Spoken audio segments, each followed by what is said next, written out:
اعلان نبوت کا 6واں سال تھا۔ مسلمانوں پر حالات بڑے تنگ کیے ہوئے تھے، مشرکین مکہ نے بڑی تکالیف مسلمانوں کو برداشت کرنی پڑتی تھی، یہاں تک کہ ایک دن امام الانبیاء حضرت محمد مصطفیٰ صلی اللہ علیہ وسلم نے بیت اللہ میں جا کر کے رب کائنات سے دعا کی، اللہم اعز الاسلام بعمر ابن الخطاب او بعمر ابن الحشام۔ اے اللہ، اسلام اور مسلمان کمزور ہیں، اسلام کو عزت عطا کر، شان اور قوت عطا کر۔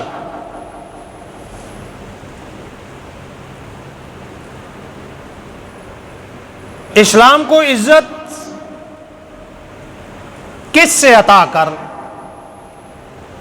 کسی مذہب کو طاقت ملتی ہے، پیسے کے ساتھ بھی ملتی ہے، افرادی قوت کے ساتھ بھی ملتی ہے، بہت زیادہ اشاعت تشہیر کے ساتھ بھی ملتی ہے، مضبوط دلائل کے ساتھ بھی ملتی ہے۔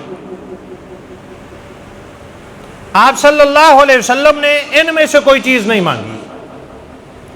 اے اللہ، اسلام کو عزت عطا کر، اس کو شان عطا کر، اس کو قوت اور طاقت عطا کر۔ کس کے ذریعے؟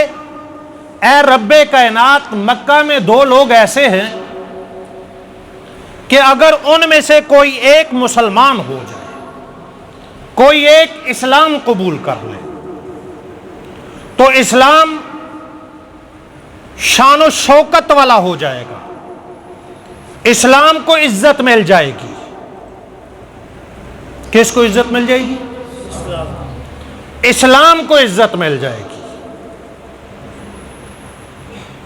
نبی کریم صلی اللہ علیہ وسلم نے 2 نام اللہ کی بارگاہ میں پیش کیے، عمر ابن خطاب کا، عمر ابن حشام کا۔ یہ ابو جہل ہے، یہ سردار بھی تھے، بہادر بھی تھے، طاقت والے بھی تھے، اور ان سے مکہ کے لوگ ڈرتے تھے، دل دہلتے تھے۔ ان کا اتنا رعب تھا، اتنا دبدبا اور ہیبت تھی۔ آپ صلی اللہ علیہ وسلم نے اللہ کی بارگاہ میں دعا کی۔ پہلی بات یہاں پر یہ کہ یہاں پر 2 میں سے ایک کا انتخاب کر رہا ہے تو محمد مصطفیٰ کر رہا ہے۔ اللہ کے نبی یوں بھی دعا فرما سکتے تھے، یا اللہ سارے مکہ والوں کو ہدایت عطا کر،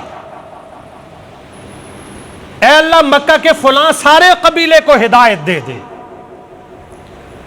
لیکن آپ صلی اللہ علیہ وسلم نے پسند کیا، انتخاب کیا 2 میں سے ایک کا، دونوں کا نہیں، 2 میں سے ایک کا، یا عمر کو اسلام کی دولت عطا کر دے، ایمان دے دے اور یہ اسلام کی شان بن کر کے آئے، یا پھر عمر کو اسلام کی دولت دے دے، پھر اسلام کو قوت مل جائے۔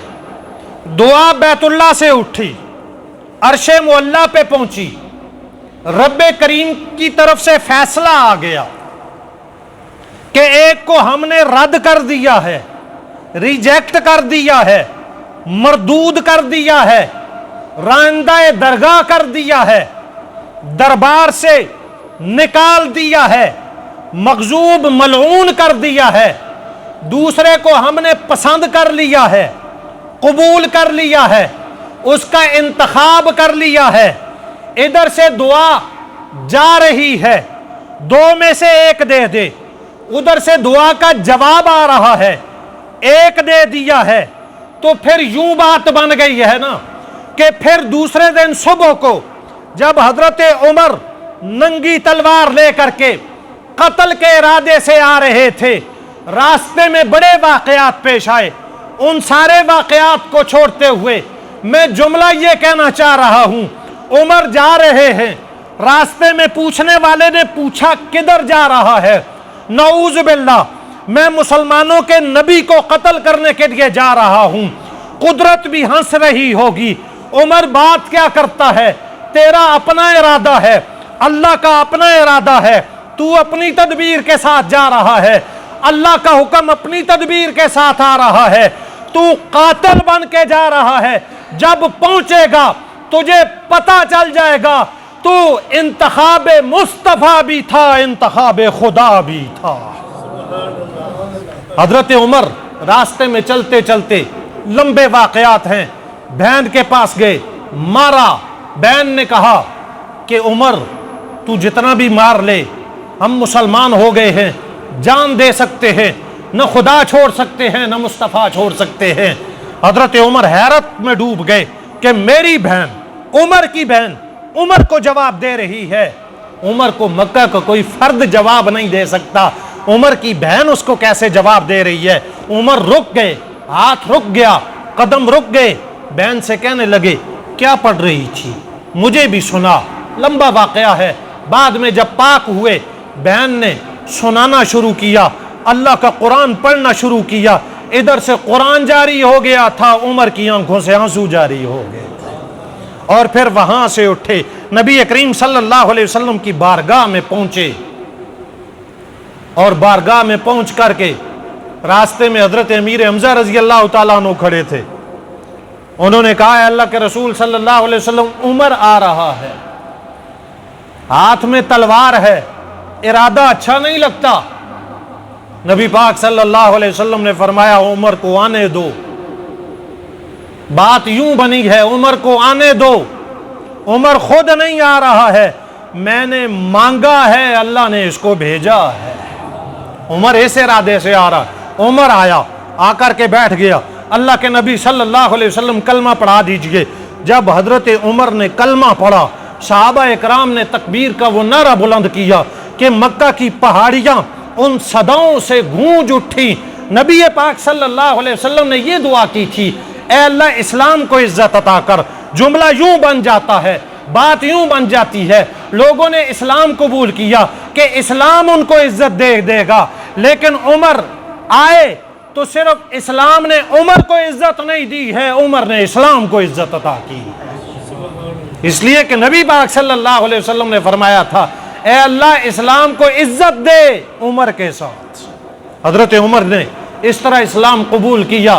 دار ارقم میں نماز پڑھ رہے ہیں، حضرت عمر بیٹھے بیٹھتے پوچھتے ہیں، اے اللہ کے نبی صلی اللہ علیہ وسلم، بات سمجھ میں نہیں آتی ہے، اللہ کا گھر وہ ہے، بیت اللہ وہ ہے، طواف وہاں ہونا چاہیے، عبادت وہاں ہونی چاہیے، یہ تو کسی کا گھر ہے، یہ اللہ کا گھر تو نہیں ہے، یہ تو بندے کا گھر ہے، یہاں کیوں نماز پڑھی جا رہی ہے، یہاں کیوں عبادت کی جا رہی ہے؟ نبی پاک صلی اللہ علیہ وسلم نے فرمایا، عمر تیری قوم مکہ میں عبادت کرنے کی اجازت نہیں دیتی ہے، وہ صحابہ اکرام کو مارتے ہیں، راستے روکتے ہیں، تنگ کیا ہوا ہے، بیت اللہ میں داخل نہیں ہونے دیتے ہیں۔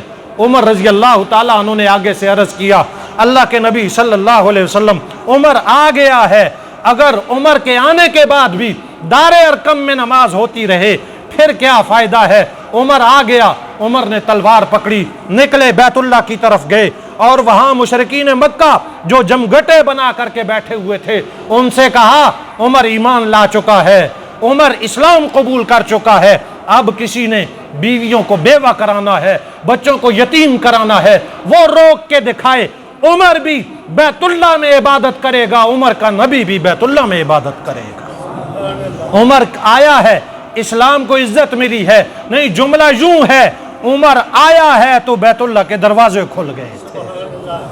حضرت عمر رضی اللہ تعالیٰ عنہ